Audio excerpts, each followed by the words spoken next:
Do you want to go current or go back to your first Hambletonian memory? Yeah, whatever you like. I mean, my first memory was it probe? The dead heat probe, yeah. So I mean, do you guys always go to the Meadowlands to watch the races? Yeah, I don't think I've missed a Hambletonian since as early as I could remember. I mean, before probe.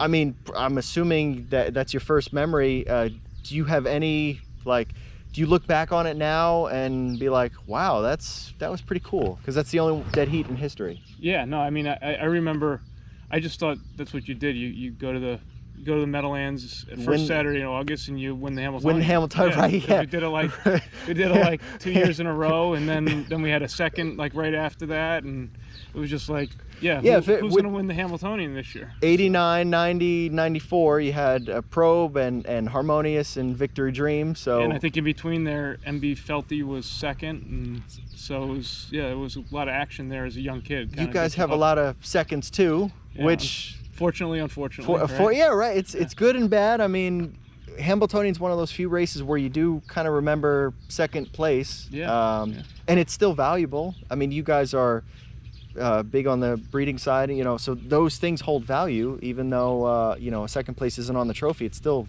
hey, you finished second in the Hambletonian, right? Yeah, I mean, it's a little bit, it's a little bit of a rough pill to swallow when you come all that way and you come up just short. Lindy Lane, Crazed, some of those horses were really, you're also getting beat by really good horses like, Deweycheatumnhowe. He was all right. He was the only undefeated Hambletonian champ, and Continental Victory. She was all right. She was all right. She was all right. I think that day she set a world record for double heats. Yeah, so she was a tremendous seems like it takes a lot to beat. Like when you finish second, it takes a lot to beat them, right? Yeah, and it takes, and then the year that Cantab Hall was second, I think it was Winsong's Legacy. So right, Triple Crown winner. Yeah, Crown winner, so.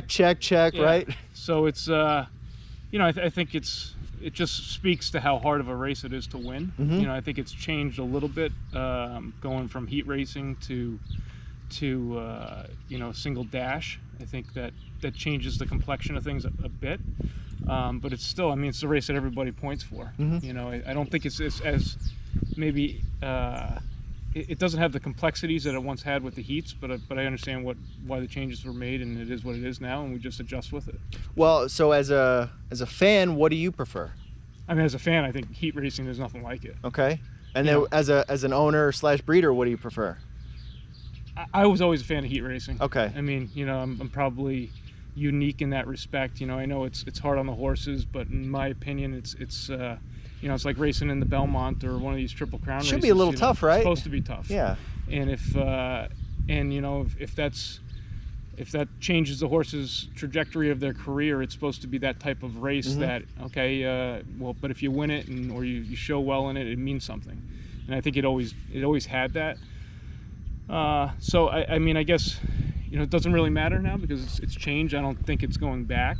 But I mean, if you talk about developing fans, to be able to have, when you had the Oaks and the Hambletonian going multiple heats in a day, you had 4 quality races, or maybe sometimes many more than that you could really develop a fan base within one day. Yeah. I mean, how many times you get to see your favorite horse for that day race multiple times? Twice. So it's I think it's something that was unique to our sport that we've given up. So I would like to see a 20 horse field, and if that means heats or whatever we got to do, I think just limiting it to 10 is a little bit, because you watch some of the old races that I've uncovered from Goshen back in the 50s. I mean, those races were hella exciting. Plus, I mean, the Prix might be the most exciting race in the whole, and they've got 18 horses, but enough bench racing, I guess. Some things are going to change, some things are not. And you actually you're not training right now. You've handed the lines over to Domenico, right? I mean, that's kind of the game plan. So as a trainer, what was your, and how many, you had international money? Was there any other Hambletonian starters in there? Yeah, I mean, Craze was second. We had a handful of Hambletonian starters in between. Oaks starters, you know, but Craze was our best kind of finish under my kind of. Did you like the pressure and all that stuff of training and going into the big day? Like, yeah. Yeah, I mean, there's nothing, you know, I think I'm competitive, our whole family's competitive, our business is competitive. We're here to win. I mean, that's what we're, you know, we're good sportsmen, and we love the sport and all those things, but you know, at the end of the day, we go to the racetrack to win races.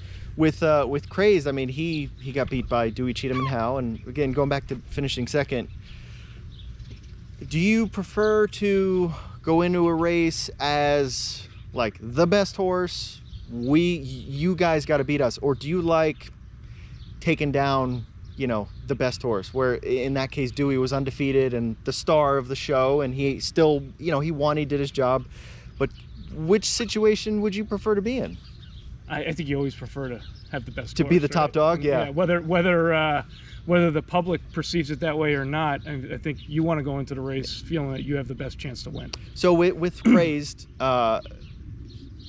I know you want to think you had the best horse, and Craze was very, you know, he's a top horse.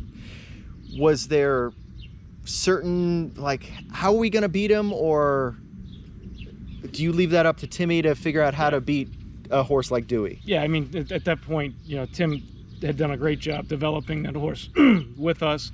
I think it was a real testament of how we do things here. I mean, he was a $30,000 yearling. He made $0 really as a 2-year-old. You know, we didn't give up on him. We thought he had talent. We brought him along in a way that we thought we could peak him for that day, and I think he did. And I think you know, he showed through the rest of the year that he was a really top horse.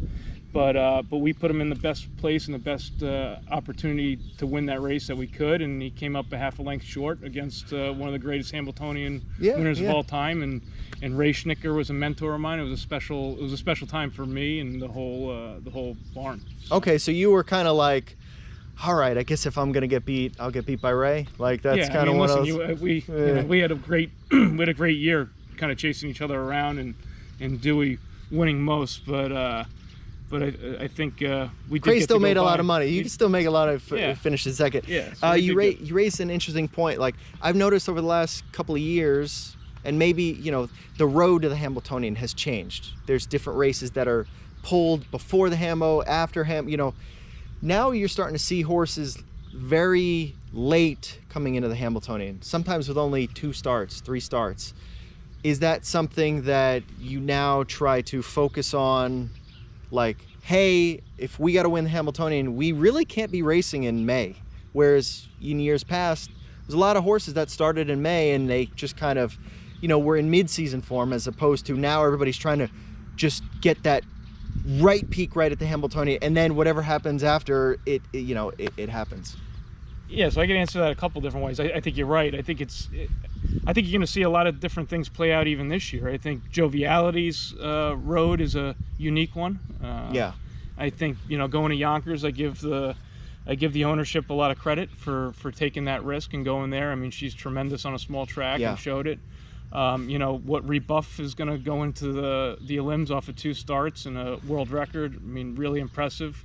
You know, we went to the Vernon route with branded by Lindy, which I think is a little bit off script for many.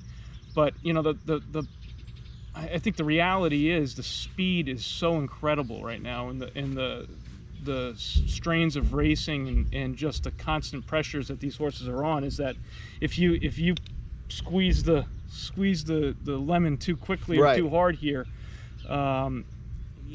even when you see these horses cross the line, you say, oh, look, like they got seconds in their hands. Yeah, it takes a lot out of them. Yeah, and you don't know it until you find out the next time you race them that it stung them. You know? You've got I mean, going back to last year, branded and raised by Lindy. I mean, they were great 2-year-olds, and they came into the Breeders' Crown razor sharp, and they both won their limbs. Yep. And you know, Raze she just got beat for second, so she was third. No, right? She was second. Brandon was third. Beaten this much, both of them. Yeah. You know, I know it's heartbreaking when you lose the Breeders' Crowns by that much, but you still kind of go into the off season knowing you have good horses, and they've come back pretty solid. I would say Brandon is, you know, he's right up in there in the mix of everybody. He's proven he's a top tier horse. Are we concerned at all about Raised by Lindy, the filly? You know, she had an off day last week, but maybe that's something. Hey, we learned something, and maybe we'll get her back in, you know, in top tier form. Yeah, I mean, Raised by Lindy, that was her first. I don't know even how you say it's a poor effort. She tried it in 51-1 again. Right, yeah. I mean, she got pacey at the end. She had a rough week. She was in heat earlier in the week. Her blood's, you know, her muscle enzymes were a little elevated. We did what we could here to keep her hydrated and get her good for the race, which you know, I think it was the only rough week she's had in her career. Yeah. So it's almost like a bounce back, like a learning moment. Like, good thing it didn't happen in Hambletonian Day, right? I mean, she was in heat last week, so we should be good for the next one. Right, yeah, so. should be good. She should be able to bounce back, and like you said, very rarely has she put in, you know, the first one. So, and Branded by Lindy, you duked it out with, I mean, you know, King of the North was the Dan Patch Award champion. You guys duked it out all the way through the stretch, and I'm sure same deal with him. A couple tweaks and couple things you got to learn about him, and you know. I mean, I think he looked a lot better than he for some reason he didn't like the track really up there in Vernon. It was a little dry and hard the week before. Trying to get away from the rail it was the first time in his career he really made a boo-boo like that too. So, you know, coming in right back a week later, Domenico had him looking great. I think he got out of the 8-hole good, pushed wide the whole first turn, moved to the front, and then deuce popped a little early and still kind of fought to the wire. You know, I think if to take the optimist kind of look at the race, I think, you know, it stretched him out. First time he went that full speed for a full mile this year, which I think is important. You have to do that to be ready for one of these big races. So, you know, we got 2 weeks now to really get him sharp again and happy. And he came out of the race tremendous. And I definitely think he likes that surface better than up in Vernon. So I expect, you know, he'll be right there in the mix. Expect a good effort. Yeah. Minus your whatever you've got racing. I mean, Hambletonian Day for you, like you said, your whole life, it's been a little different than most of the fans, and you know, you're expecting wins and seconds and to be right up there on the podium, you know, per se. Is there a race or whatever you guys have involved that you look forward to on Hambletonian Day?